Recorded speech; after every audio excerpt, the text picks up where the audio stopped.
Salam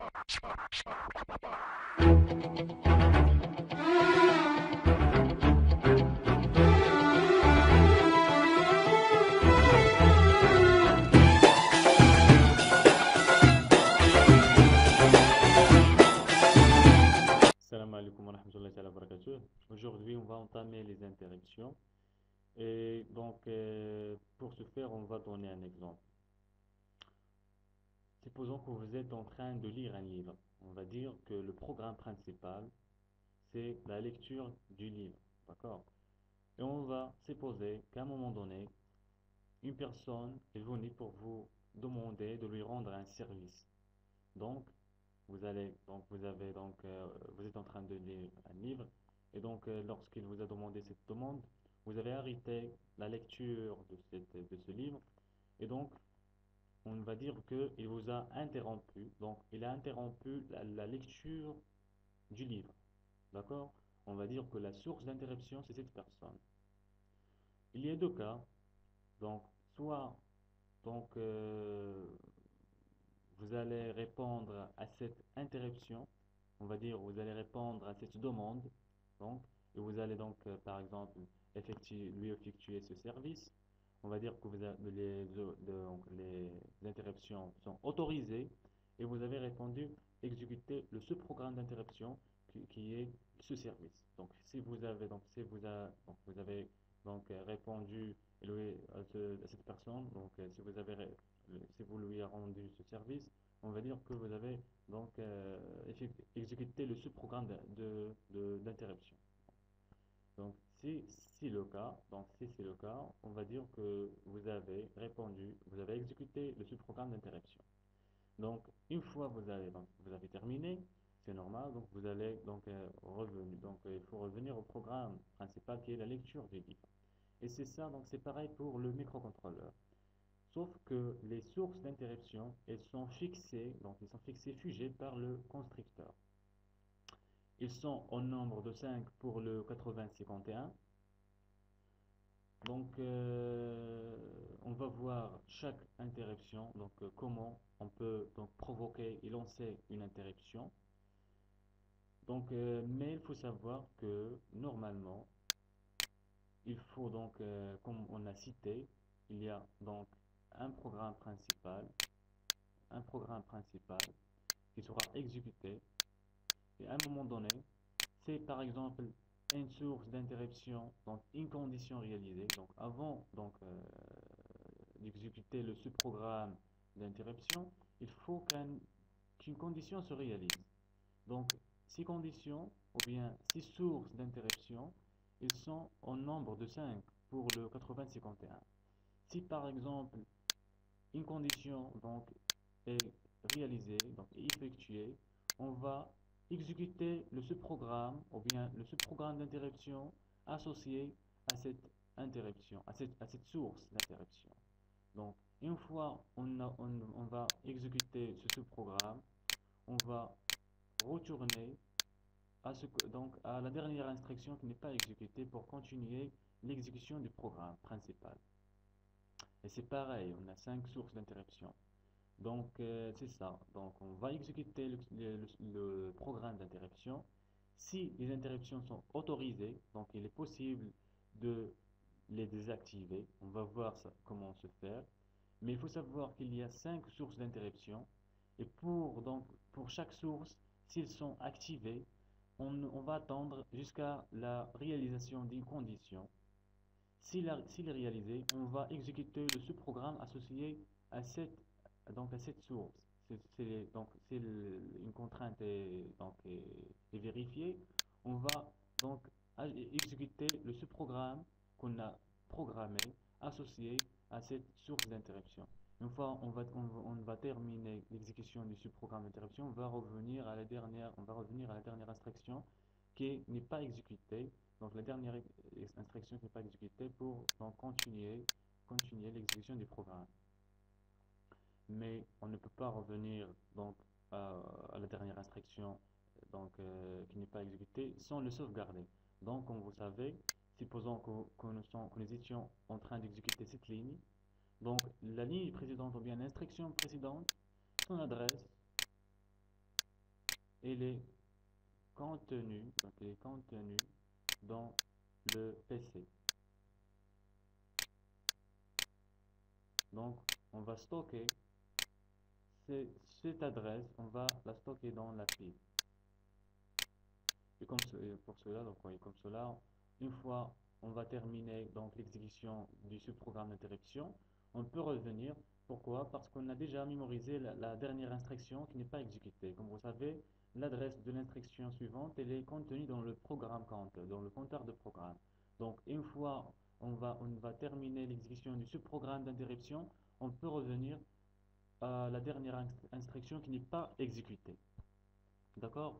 Mais donc l'essentiel, c'est de savoir qu'il y a 5 sources d'interruption pour pouvoir revenir à la dernière instruction. Donc, pour pouvoir revenir à la dernière instruction qui n'est pas exécutée, et donc pour continuer l'exécution du programme principal, il faut mémoriser quelques registres dans le compteur de programme. Et il y a aussi d'autres registres comme les accumulateurs ou bien n'importe quel registre donc, qui s'est changé donc après l'exécution de la dernière instruction, il faut les stocker dans la pile. Il y a des instructions qui nous permettent donc de stocker dans la pile et de revenir, donc push et pop. Mais donc on va voir ça, Inch'Allah, mais il faut savoir d'abord que chaque donc qu'il y a 5 sources d'interruption. Mais la question qui se pose, ce programme d'interruption, est-ce qu'il réalise une fonction spéciale qu'on ne peut pas la mettre dans le programme principal? La réponse est que donc, la fonction assurée par ce programme d'interruption, on peut la faire dans notre programme principal. Donc la question suivante, c'est pourquoi ces interruptions? La réponse est qu'il y a donc une puissance derrière les interruptions parce qu'il nous permet de faire exécuter deux programmes en même temps. C'est-à-dire, supposons qu'on ne veut pas donc utiliser les interruptions et on veut servir une limite. Donc, si cette limite elle est dépassée, on va dire donc dans ce cas, on va dire qu'il y a une interruption, donc une interruption qui permet donc de faire clignoter une LED, par exemple, qui va faire clignoter donc allumer et éteindre une LED. On va dire qu'on va surveiller une limite. Si elle est dépassée, on va faire clignoter une LED. D'accord? Si on veut réaliser ça sans interruption, on va réaliser un seul programme. Sa fonction principale est de surveiller cette limite. Si elle est dépassée, on va allumer une LED. D'accord? Donc c'est un seul programme. Mais si on veut utiliser les interruptions, on va donc faire ou bien programmer un programme, donc un programme indépendant, donc n'importe quel programme. On peut réaliser un programme principal qui assure une fonction précise, donc qui n'est pas la surveillance de la limite, mais on va utiliser ces interruptions. On va par exemple utiliser une source d'interruption, donc une source compatible avec ce qu'on veut. Donc on va utiliser par exemple une source d'interruption. On va voir ces sources, je ne veux pas les nommer, on va les voir après. Mais il faut savoir par exemple si on utilise une source d'interruption, elle va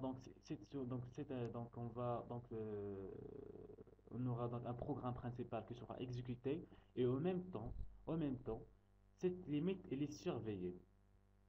Vous voyez donc, une fois cette limite elle est dépassée, dans ce cas, on va dire que une interruption est déclenchée et donc ce qui va permettre, si les interruptions sont autorisées, donc de faire exécuter le programme qui fait clignoter cette LED.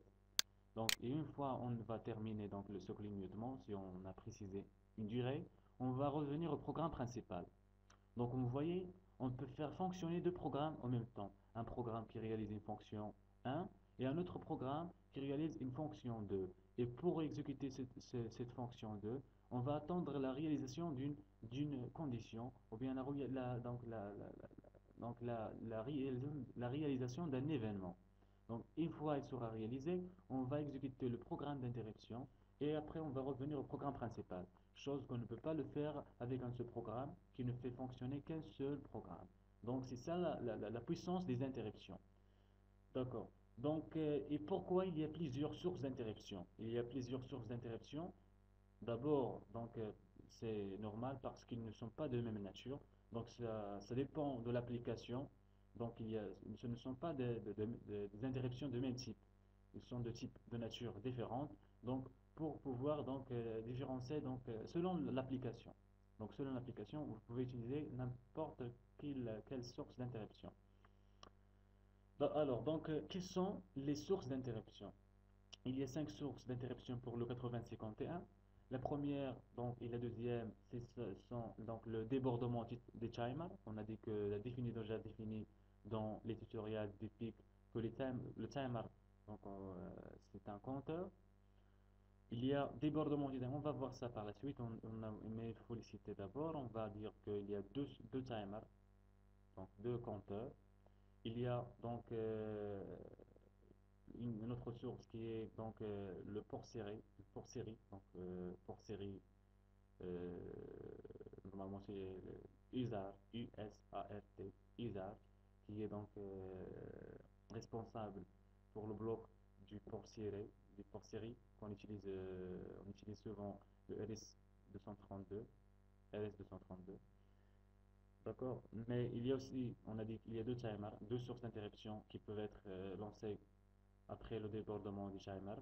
Il y a aussi, donc, pour le port série, il y a une autre source, ou bien deux sources d'interruption, qui sont donc les variations du niveau d'énergie, ou bien du niveau de tension sur les entrées-sorties P32 et P33, qu'on appelle int0 et int1. Int0 qui est relatif à P32 et int2 qui est relatif à P33.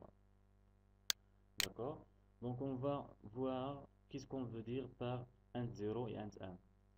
Donc pour provoquer une interruption sur une entrée-sortie, par exemple, on va parler de P33, donc c'est le pin 3 du port 3, ou bien l'entrée-sortie P33 du port 80, donc des microcontrôleurs 8051.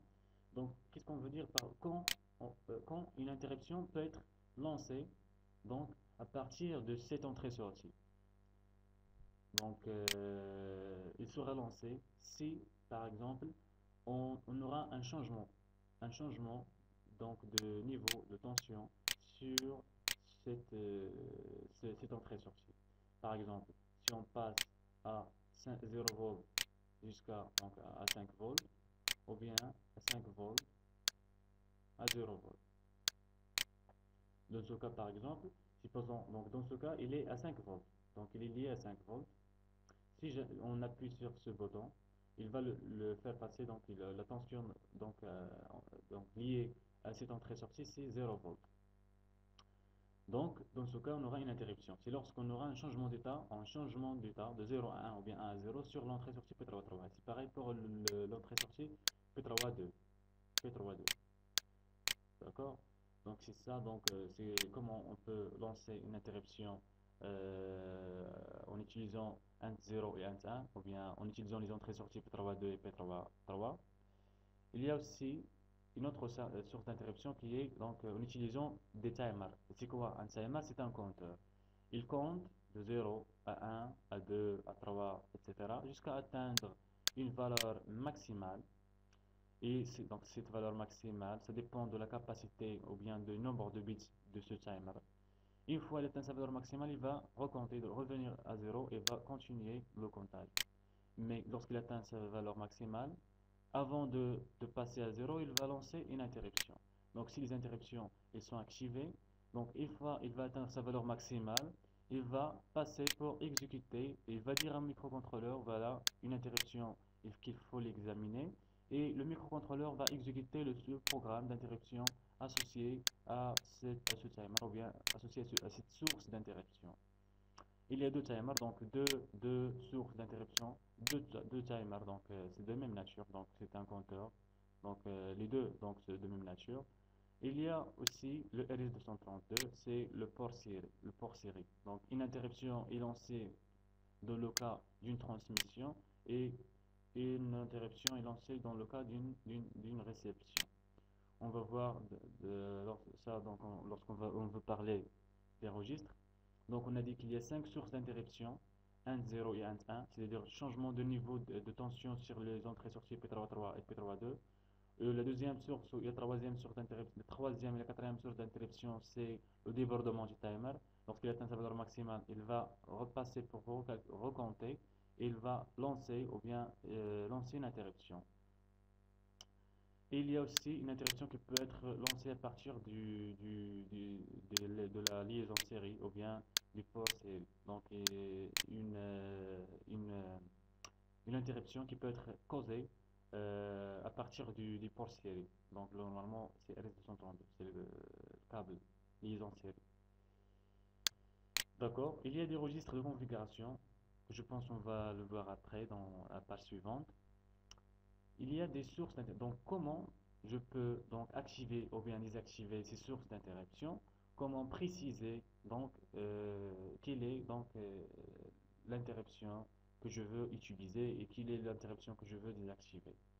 Donc, dans ce cas, il y a donc un registre qui est responsable donc pour la configuration de ces interruptions. En attendant donc l'apparition de la page. C'est donc le premier registre, c'est le registre, si je me rappelle bien, c'est le registre IE, donc Interruption Enable.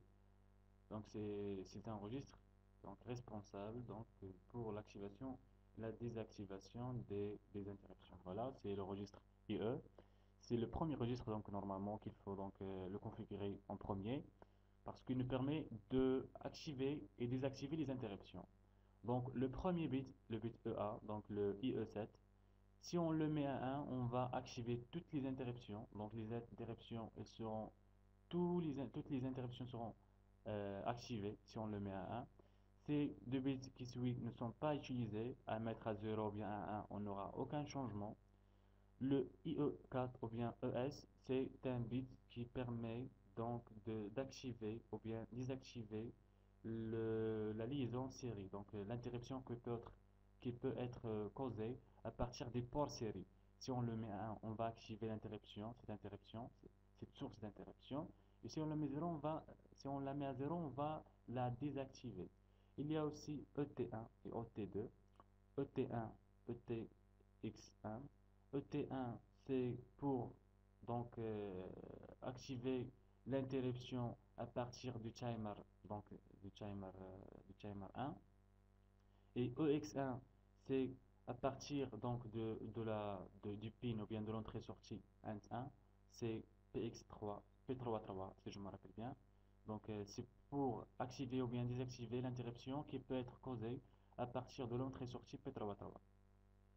Donc pour on peut savoir ça, il faut donc voir le brochage du microcontrôleur. Donc dans le brochage du microcontrôleur, on peut voir donc de quoi ça s'agit. Donc quelle est l'entrée-sortie. Donc si je vois maintenant qu'il est donc c'est P33, c'est 1, c'est P33. Donc ET1 ou bien ET1 on a dit que c'est pour le timer activé ou bien désactivé. Donc la source d'interruption pour le timer 1. Si on le met à 1, on va l'activer.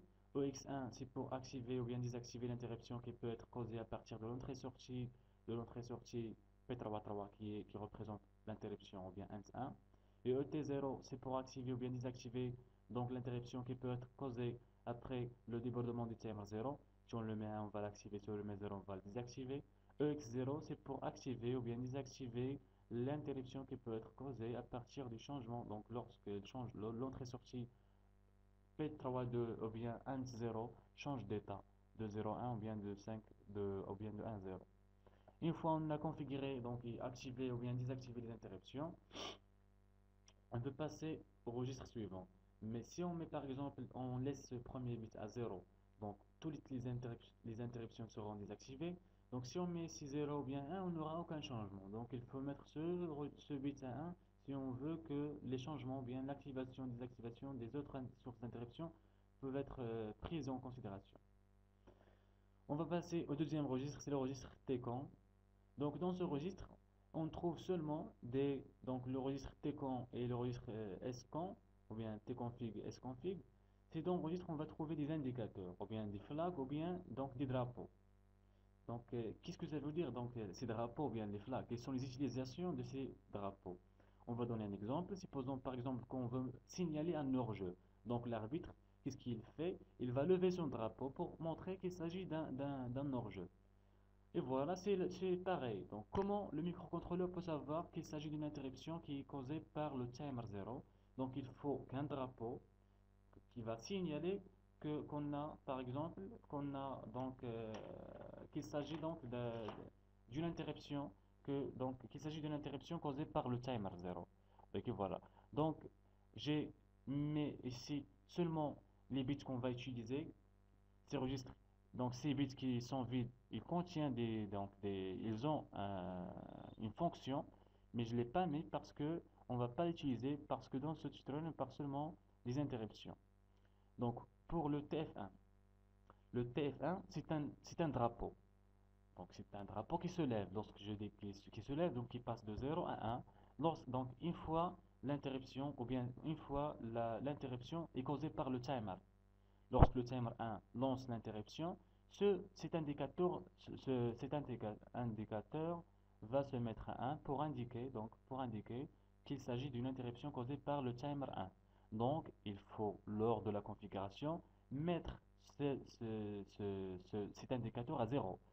Si on ne le met pas à 0, on ne peut pas savoir, le microcontrôleur ne peut pas savoir si seulement donc, quand l'interruption a eu lieu. Donc, si on veut utiliser l'interruption causée par le timer 1, il faut mettre ce bit à 1 donc, pour que lorsque l'interruption est lancée, ce bit sera positionné à 1 et comme cela, on peut savoir qu'il s'agit d'une interruption. Donc le microcontrôleur peut savoir la source d'interruption. Et c'est pareil pour les autres bits. Donc TF0, il indique une interruption causée par le timer 0 et E1 indique une interruption causée par le END 1 ou bien P3 et donc l'entrée-sortie P3 et E0 indique une interruption causée par E3 donc END 0 qui est P3 donc ces indicateurs, si vous voulez utiliser n'importe quelle interruption, il faut mettre son drapeau à 0 pour qu'il puisse pour que lorsque l'interruption sera lancée, il se positionne à 1 et comme cela le microcontrôleur ou bien nous on peut savoir quand l'interruption a eu lieu pour examiner ou bien répondre à cette interruption.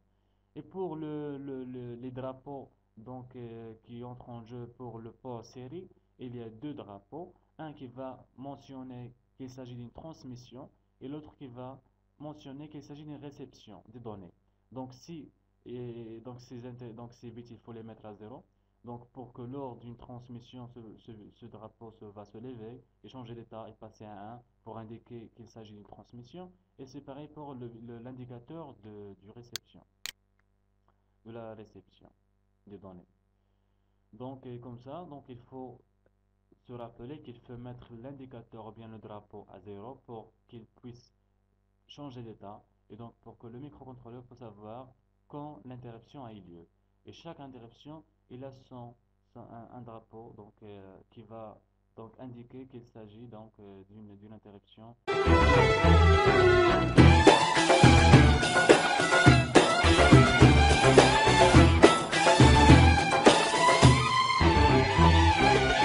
طعم البعاد صبار والغربة للبهتان يا قلبي يا موجوع إياك تكون قلقان لو طالت